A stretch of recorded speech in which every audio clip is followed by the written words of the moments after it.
earth is my home.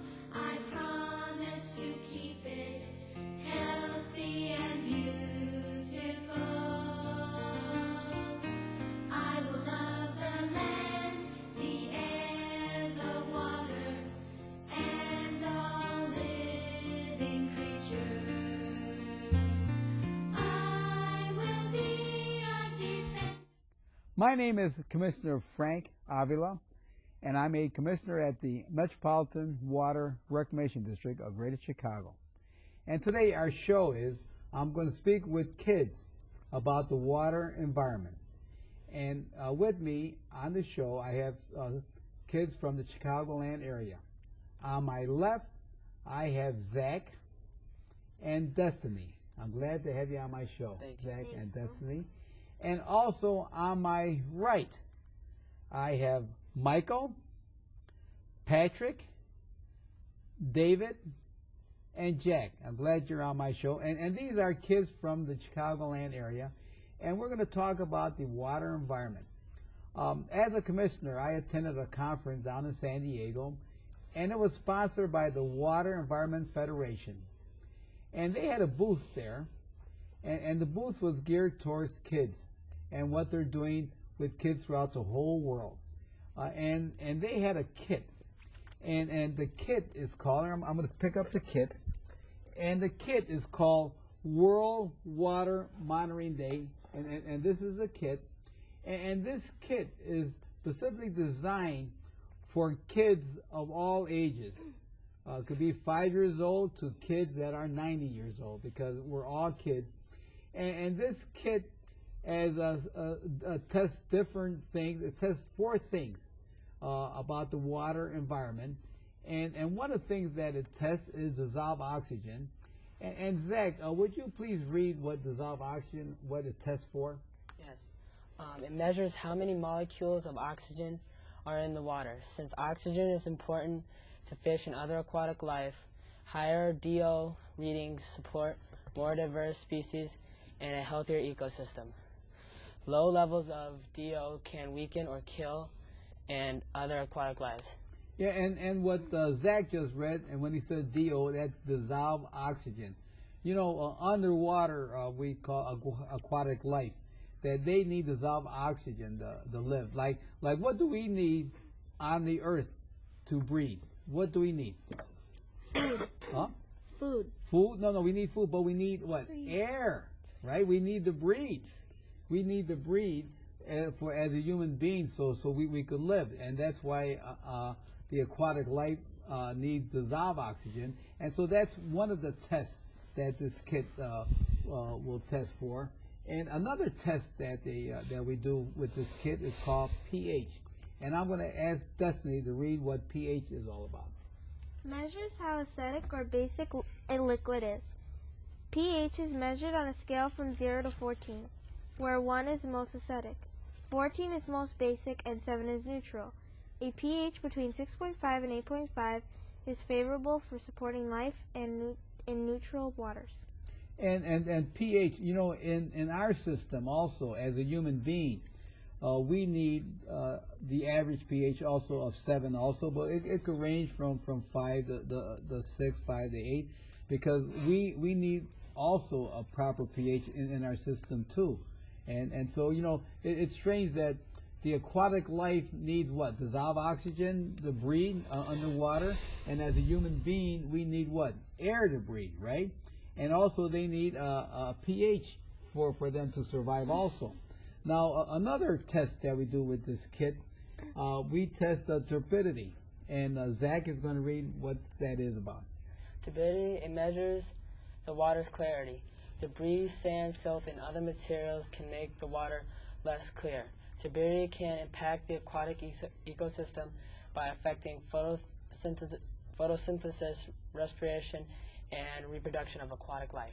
And what Zach just read is that turbidity is the clearness of the water, and that's why we have to make sure that the water is clear enough that it doesn't have any of the other substance in the water. Now, we also test temperature also. Temperature is very important, and Destiny is going to talk about temperature. measures the warmth of or coldness of the water. This indicator is important because it affects dissolved oxygen, photosynthesis, and the food supply. Waters that are too hot or too cold can have severe effects on fish and other aquatic life. So that's why temperature is so important. Also, have you ever right now, here living in the Chicagoland area, we have 4 seasons, correct? We have what? We have summer, fall, winter, and spring, right? And our temperature changes in all 4 seasons. But temperature plays a very important part in the aquatic life. And it plays a very important part in our life too, because would we wear the same clothes in the summertime as we wear in the wintertime? No. No, why? Because you'll get too hot. We get too hot in the summer if we wear winter clothes, right? Mm-hmm. And we'll get what? Too cold. Cold if we're wearing sweaters. Right. And so that's why temperature plays a very important part of our life and also in the aquatic life. And so this is the kit that the Water Environment Federation is using all over the world to monitor a World Water Monitoring Day. And they're going to come to Chicago. We're going to have a conference here in Chicago. The Water Environment Federation is going to have a conference here in October. And maybe we'll invite you, the kids, to come and join our conference and learn more about how to protect the water environment. Now, I'm going to start with Michael. Michael, do you have any questions that you would like to ask me about how to protect the water environment? Yes, I do. Should my mom put pills down the toilet? You mean prescription drugs? Yeah. Now, it's a very good question because, at the wastewater plant, we treat wastewater. What's wastewater? Wastewater is poop, okay? A human being, we all eat and we drink and we all use the washroom. So while we flush down the toilet, we wash our dishes, wash our car, especially living in the Chicagoland area. Especially in Chicago, we have combined sewers. We have one sewer that handles our sanitary, where we flush down the toilet or wash our dishes, and it handles the stormwater. It goes down one sewer called the sanitary, a combined sewer. And it comes into our sewer treatment plant. So if your mother, let's say she gets sick, and Michael, you get sick, and your father gets sick, you go to the doctor and you buy prescription drugs to get well, but you don't take them all. And then your question was, should we dispose of that by flushing down the toilet? That's a no-no, because our wastewater plant may not treat pharmaceutical drugs.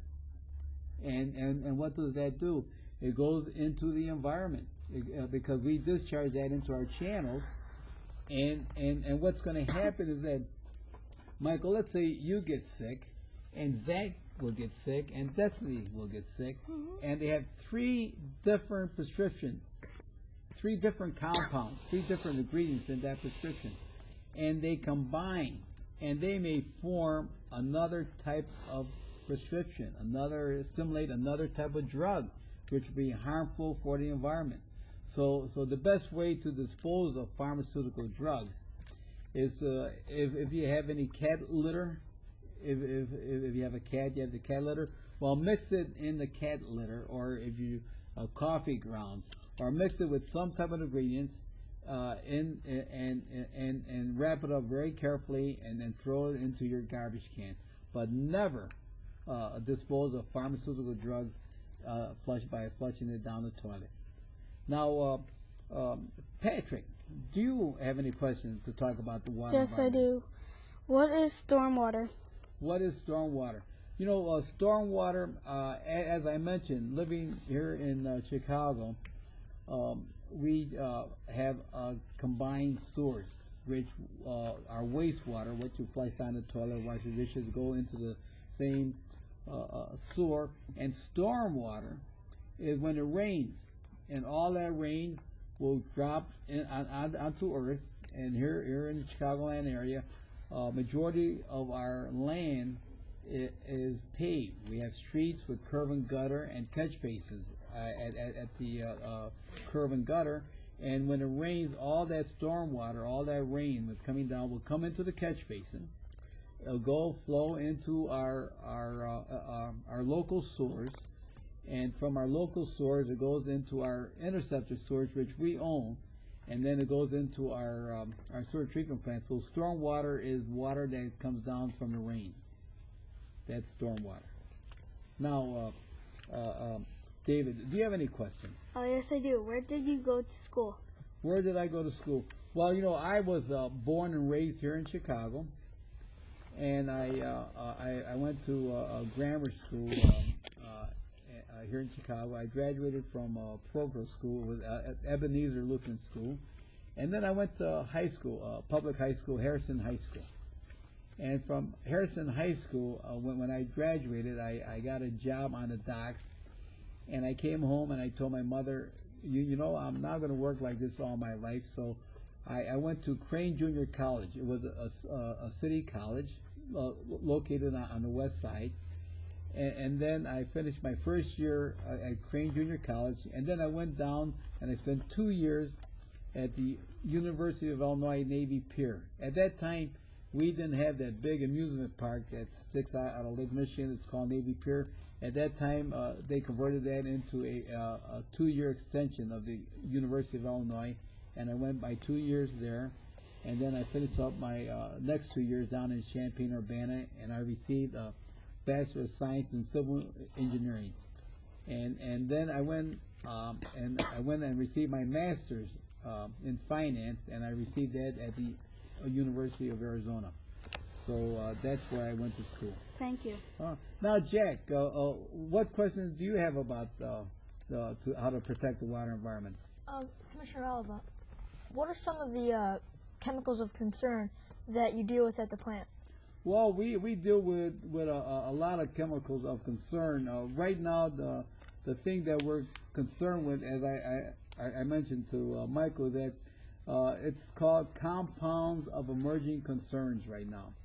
And you've been reading in the paper, I don't know if you've been reading the paper, where the frogs are changing from male to female, or female to male, or maybe changing to a neuter.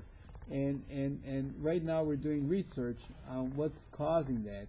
And this is one of the compounds of emerging concerns that we're concerned with, is that if it's affecting frogs or it might affect fish, how would that affect a human being?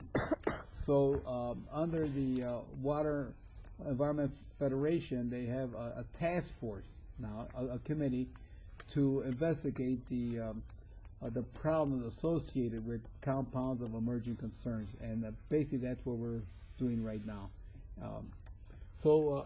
Zach, do you think your school or your friends would like to get involved in this kit that we're introducing to test the water quality here in the Chicagoland area? Yes, I think they do, because I think they would like to know if they were drinking healthy water. Yes. Yeah. And you know, and that's a good question. That kids are going to save the planet. You kids here are going to save the planet, because as an adult, maybe we haven't been doing a good job, and maybe we have to have the kids being involved in how to save the planet. It's like the song that I played at the beginning of the show. That song is a kid's song, and the song is how the kids are going to save the planet.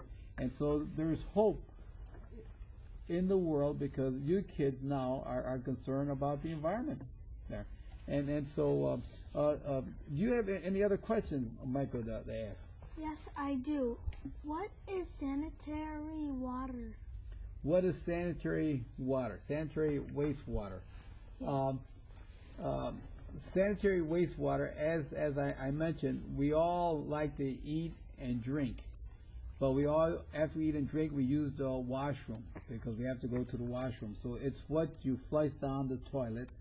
And at the district, at the Water Reclamation District, that what you flush down the toilet, you wash your dishes, or the stormwater that goes into our system, it goes into one of seven sewer treatment plants here in Cook County.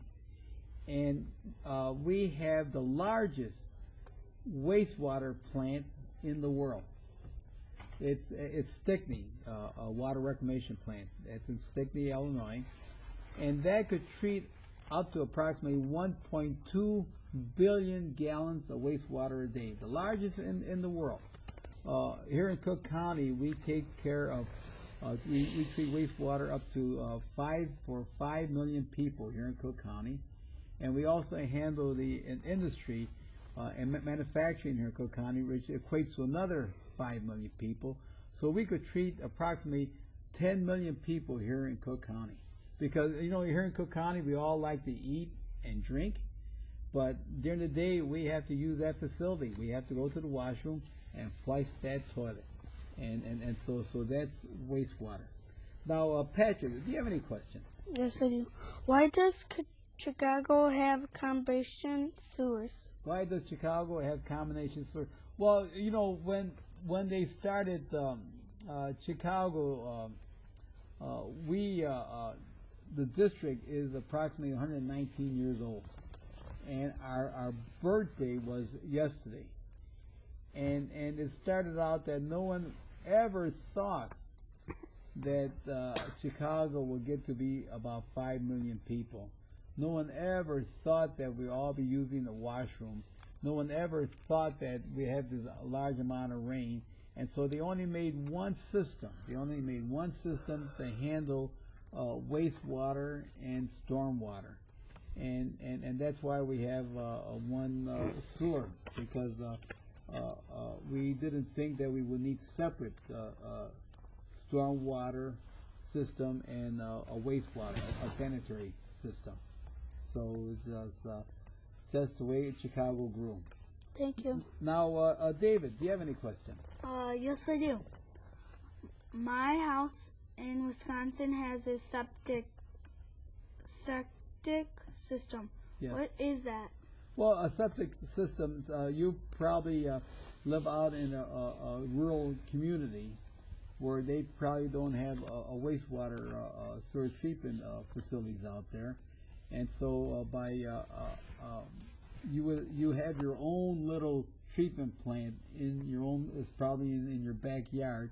And so that is like a little sewage treatment plant, and they call it a septic tank. So when you flush your toilet, all that waste goes into the septic tank, and it treats it by the septic tanks. Living here in an urban community, we have sewage treatment plants. Because living in Chicago, just imagine if every home had a septic tank. I mean, they would need a bigger lot, because to have a septic tank, you may need a certain amount of land space to have that septic tanks. But here we're living in God's country here in the in Chicagoland area, because we have a very fine sewer treatment plant to protect our environment. Now, Jeg, do you have any questions? Yes, Commissioner. How do we exactly protect our water environment? Okay, we protect our water environment. That's an excellent question, because at the district, we do 4 things. We treat wastewater, which I discussed. We have 7 sewer treatment plants, and we have underground, unnoticed. You don't even know it's there. We have miles and miles of sewer lines all over Cook County. Can you imagine if you had X-ray eyes, you will look down in the ground and you see a lot of sewer lines going north and south, east and west, and it connects into our interceptor sewers. We have big sewers, and so that dumps into our interceptor sewers that go to our plant. That's one way how we protect the water environment, because we have all these interceptor sewers throughout Cook County. The other way we protect it is that in other areas, they have separate stormwater and separate sanitary lines. And when it rains, the water will go into the stormwater separately and be discharged into the streams. And the wastewater in those areas only collects the wastewater.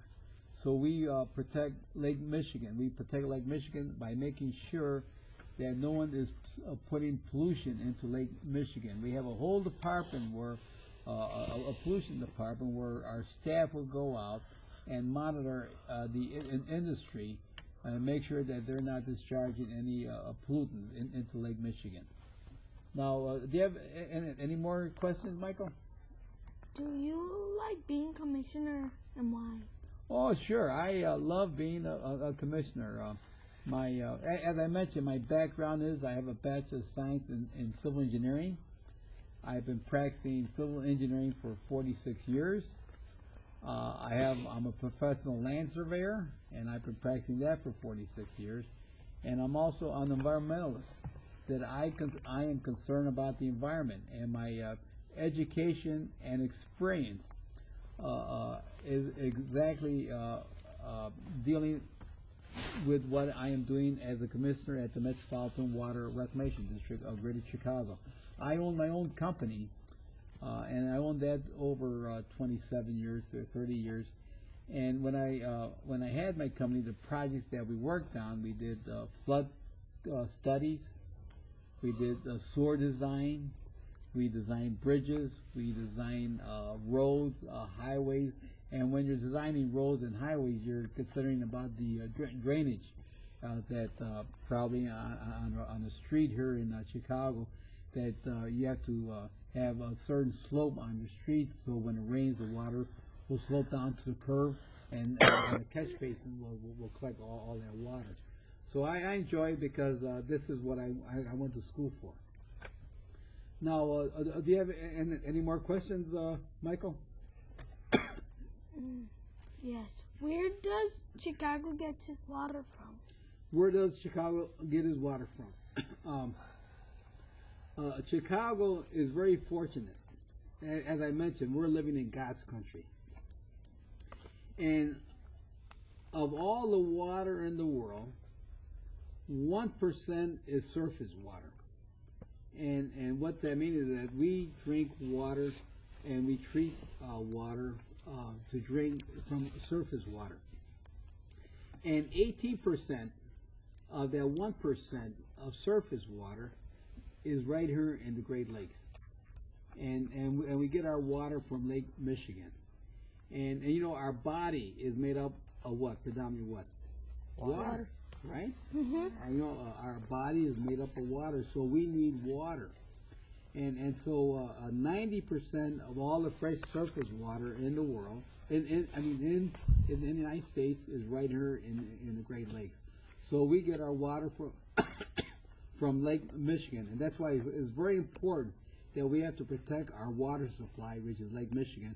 And that's why it's very important that we have to make sure that no industry will discharge any pollutant into Lake Michigan. So we get our drinking water from Lake Michigan. Now, Patrick, do you have any questions? Yes, I do. What happens at the treatment plant? What happened at the treatment plant? You know, as I mentioned, we have 7 sewage treatment plants.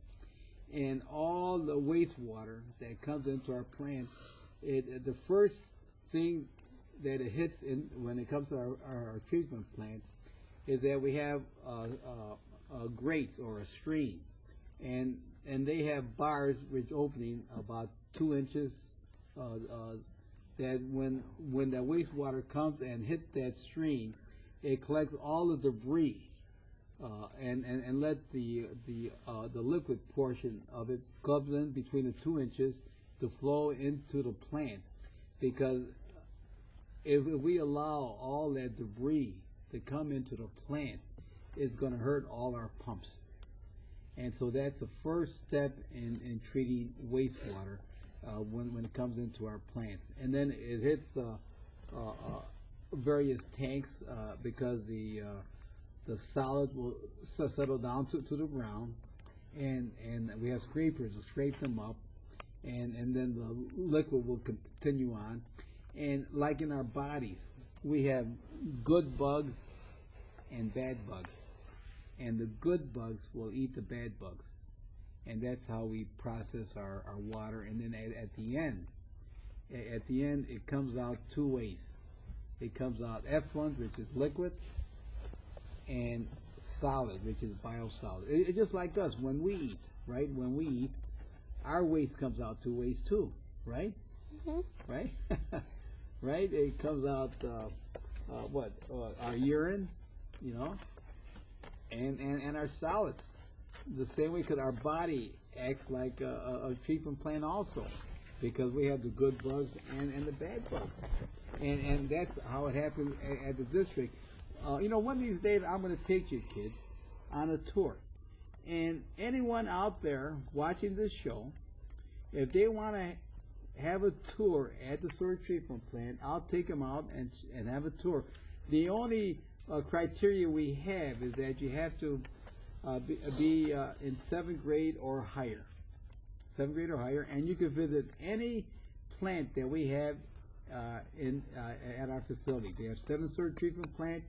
You can visit our pumping stations because we encourage the kids come out and see what we're doing at our sewage treatment plant. Do you have any other questions, Michael? No. No? How about you, Patrick? Yes, I do. What should we do if a big storm clogs the sewer? What should we do? Well, you know, it depends on where you live. Because each, like if you live in Chicago, they have a department called Streets and Sanitation. And they'll come out and they'll inspect the sewer and see what's clogging that sewer line. And what's clogging it could be someone might have dumped some debris down there that is going to plug up the lines, the sewer lines, so they're going to have to ride that out. If it's our system, we'll come out and inspect it, and maybe someone dumped something down the manhole that they shouldn't have done, and then we'll come out and inspect that also.